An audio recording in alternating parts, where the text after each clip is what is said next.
Hey, how you doing out there? My name's Tommy. I live in Toronto. As you may notice, I have an American shirt on. I have a lot of American relatives, and I love America. I think it's a great country. You know, I hear people's viewpoints so often these days, and they're so out in center field, it's ridiculous. I just want to get the record straight, okay? I hear a lot about Donald Trump, how bad he is, but let me tell you some stats since Donald Trump got in. Since Donald Trump became president of the United States of America, the Dow Jones has gone up 39%. That's right, 39%. Unemployment is at its lowest since, I believe, either 1966 or 1967 at 3.7%. Hmm. And now more Americans are working than ever before. Believe it or not, at 156 million. That's since Donald Trump got in. Yet all I hear is negative comments about Donald Trump. Now let's get on to some other fascinating factors, okay? I'm going to put this down so it's steady and I'm not making you dizzy. That's my American shirt. I have a lot of American relatives, most of them down the south. Anyways, I live in Toronto. Now, let's talk about the refugee problem. By the way, I'm a great believer in immigration. Immigration made America great. Immigration made Canada great. Sneaking into the country did not make those countries great. We have had an influx of people skipping over to the Canadian border trying to avoid getting deported by Donald Trump. Did you know that? Thousands. They have cost the city of Toronto, I think now this year we're up to $100 million. $100 million putting them in hotels and housing. A lot of them end up getting housing here in Toronto, and Canadians have been on the waiting list for housing 5, 10 years. Explain that to me. Look, you can't solve every country's problem, and shouldn't we take care of our own first?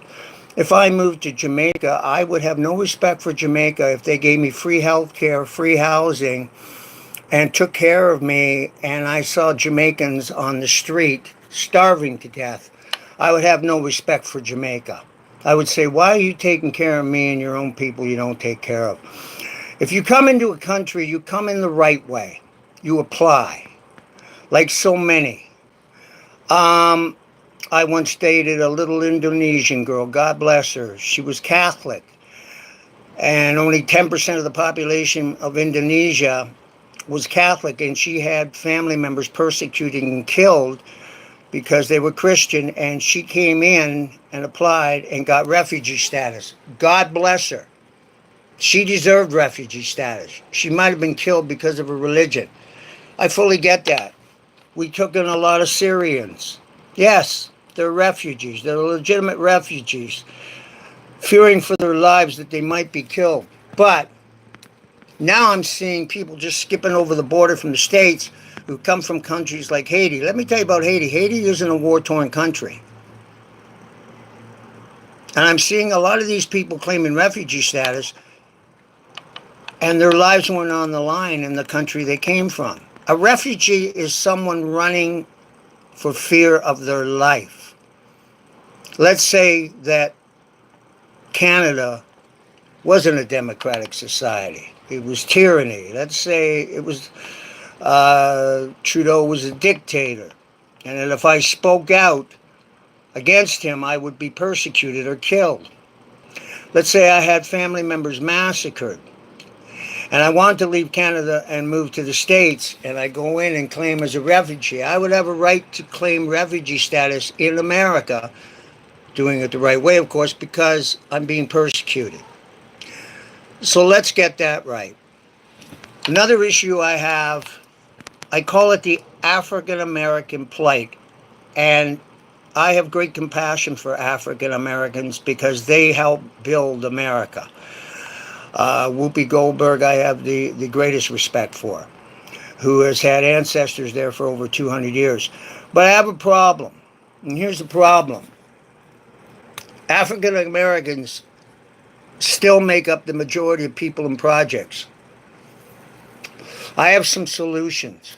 And the number one solution to deal with the African American problem is successful African Americans should be going back to the projects and showing young kids the way out. Help them. Just like someone probably helped them. Education. I can't stress it enough.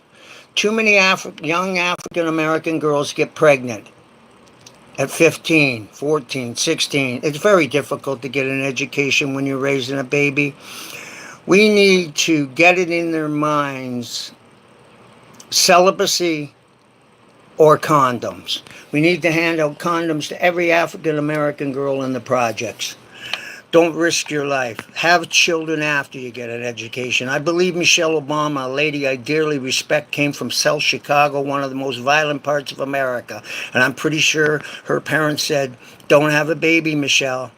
Get an education. Michelle Obama, I respect because she's a Harvard graduate of law. And let me tell you, baby, stupid people don't graduate from the Harvard Law School. And I believe she was once ex-President Obama's boss. Yeah, I'm having a cigarette. I don't do drugs. I don't drink.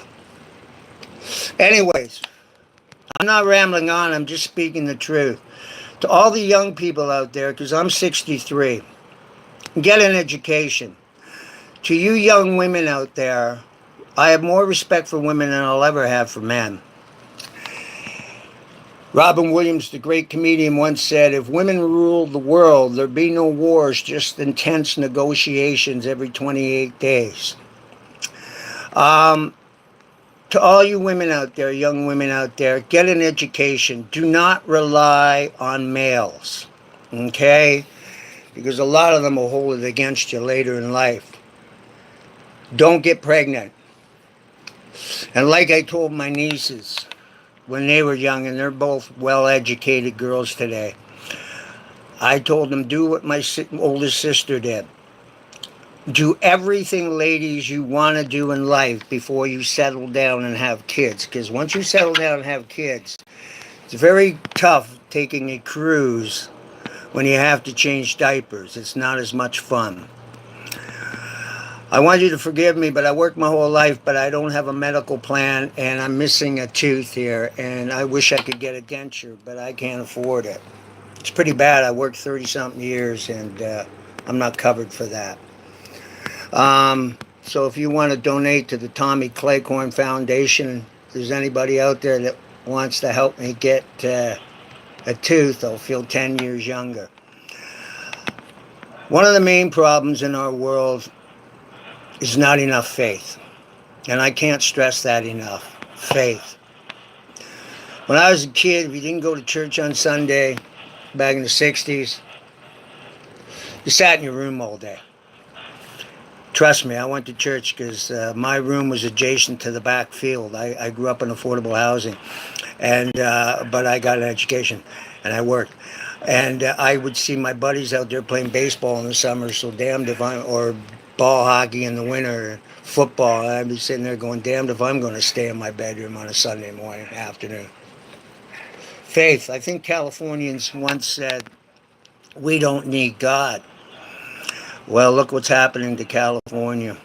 And I just want to say right now, my not to pick on Californians, my heart goes out to you. We talk about the greenhouse effect. We talk about, all the problems in the world. But there's a chapter in the Bible that was written, I think, just after Jesus was crucified. And it's Revelation.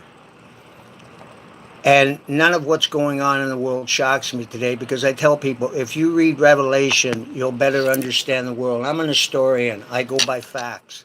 I go by statistics. And Revelation talks about the end of time and what is going to happen. I have a partial photographic memory, so I can remember most of the things that were written. The children will turn against their parents. There are more kids today talking back and killing parents than we've ever seen.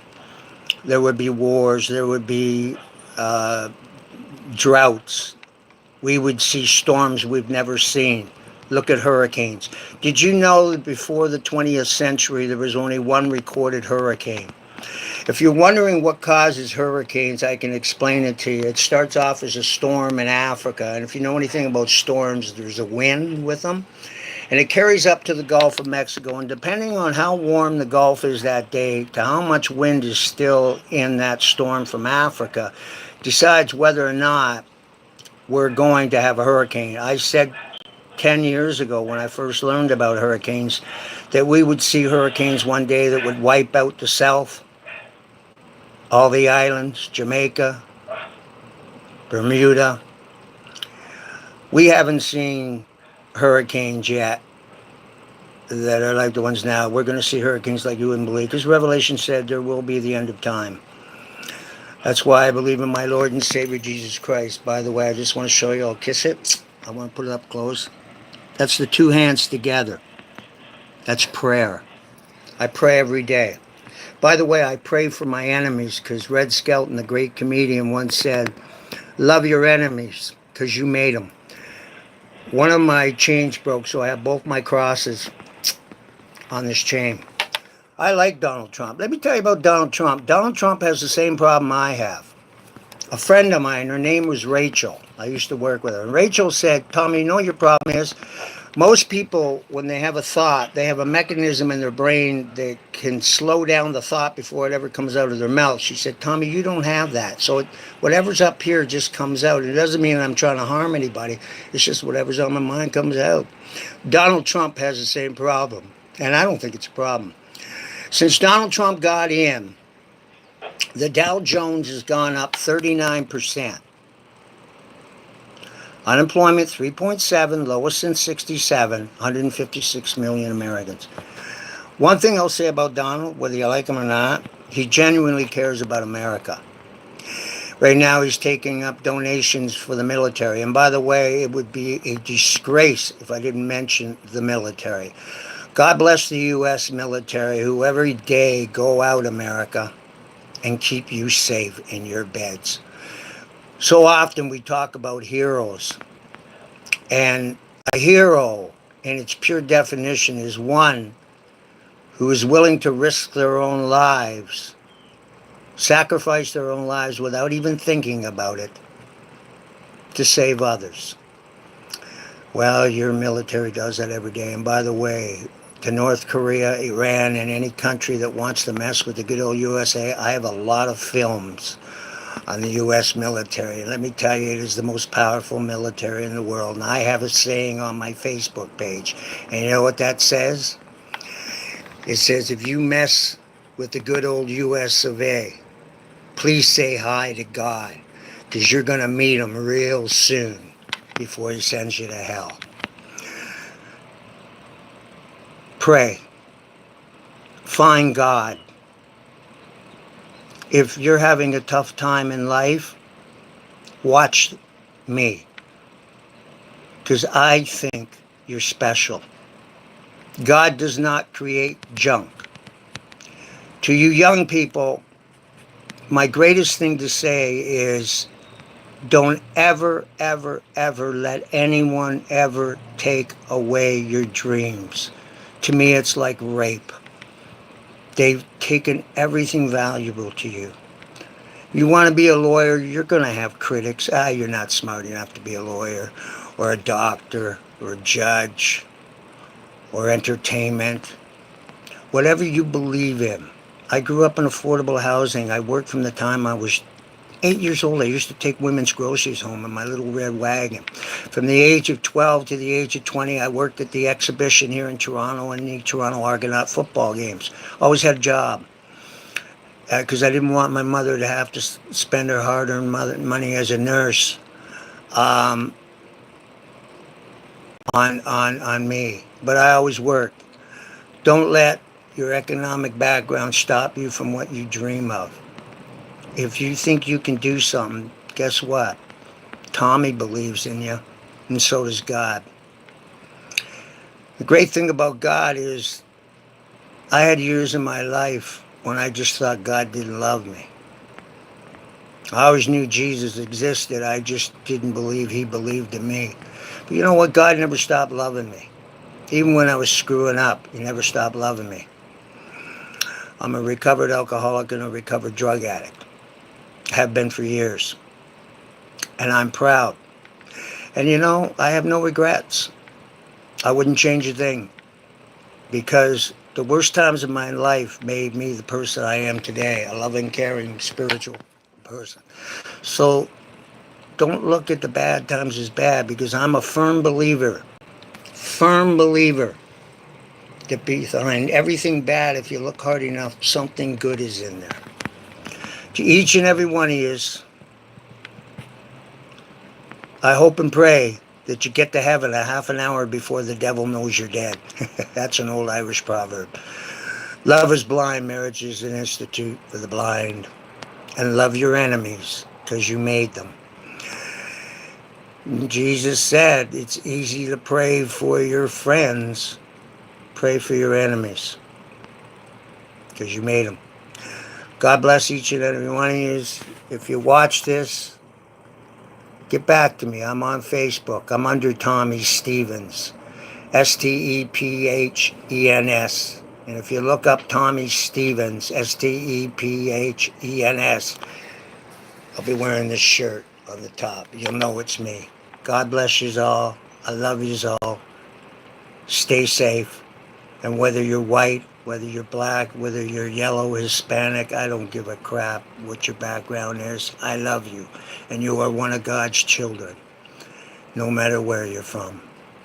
And like I said, Mother Teresa was my all-time favorite woman. When she died, every religion showed up at her funeral. She spent her whole life working in the worst parts of India, stenches that would make you sick, without a penny in her pocket, helping the poor, the forgotten. And if I'm not mistaken, that's what Jesus did. That's why I put her number one amongst all women. And if you're a woman, be proud, because never met a woman I don't like. You're all beautiful. God bless.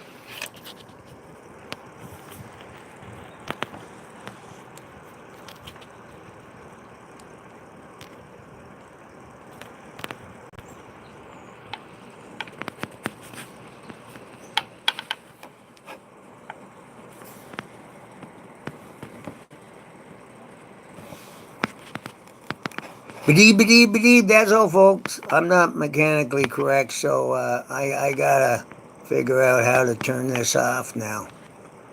Uh, okay. Hey, how you doing out there? It's Tom from Toronto, Canada. Have many American relatives out there. Anyways, you have a wonderful day. God bless. Just wanted you to know that since Donald Trump got in, the Dow Jones has gone up 39%.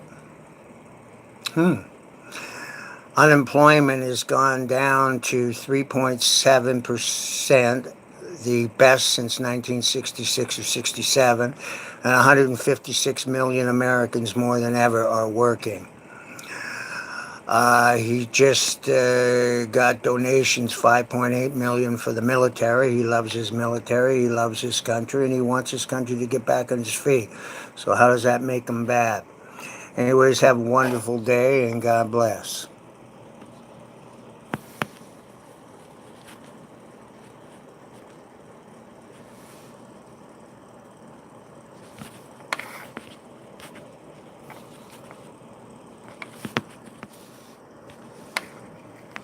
And I want you to know that the world's a beautiful thing. Always believe in God, and everything in your life will go well.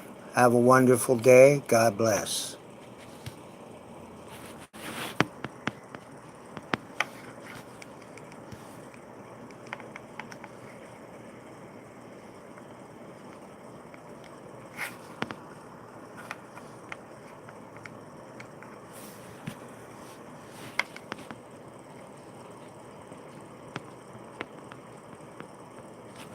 Anyways, everything's great up here in Toronto. And I got my one of my chains broke, my 2 crosses, and my prayer hands praying. In God we trust. That is a great American sentence on every American dollar bill. Trust in God. And if you do, there's a good chance you'll get to heaven. Trust in the Lord Jesus Christ with all your might. Jesus once said it is easier for a camel to get through the hole of a needle than a rich man to get to heaven. Money doesn't make you. It's what's in here that makes you. My idol was Mother Teresa. When she died, she worked in the poorest parts of India, stenches that would make you sick. And when she died, every religion showed up at her funeral. That's how well respected she was. She devoted her life to the people that people forgot. It's what you do for your fellow man that's more important than how much money you make. The great President John Fitzgerald Kennedy once said, "Do not ask what your country can do for you, ask what you can do for your country." Love your enemies because you made them. And as the Irish Proverbs said, may you be in heaven a half an hour before the devil knows you're dead. And love is blind, marriage is an institute for the blind. Those Irish knew their Proverbs. Anyways, God bless. Have a great day. Bye-bye.